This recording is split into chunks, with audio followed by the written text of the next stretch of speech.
The World's Columbian Exposition, or the Chicago World's Fair, was held to celebrate the 400th anniversary of Christopher Columbus's arrival in the New World.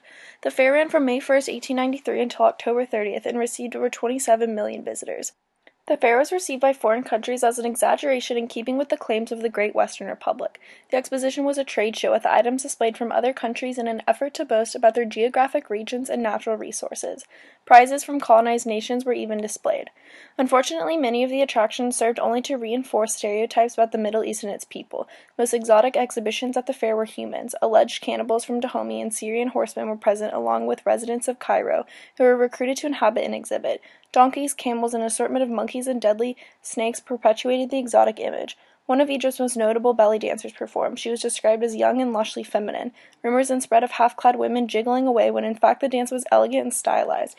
Performances of belly dancers and displays inside bazaars are examples of Orientalism. As discussed in the course Creativity in American Culture, Orientalism can be defined as a Western fantasy world consisting of a remix of made-up parts along with themes from North African, Middle Eastern, East Asian, and South Asian cultures.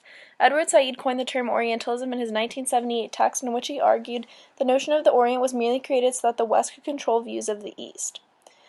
The director of the Chicago Fair organized an exotic series of events. He organized boat races that pitted inhabitants of the Midway villages against one another. They battled in vessels native to their homelands. The director is quoted stating, "If we can get the Turks, the South Sea Islanders, the Eskimos, and the American Indians to float about the Grand Basin, it will certainly add some interest to the scene." The Turks competed in a swim meet, and the Tribune reported that they looked as hairy as gorillas.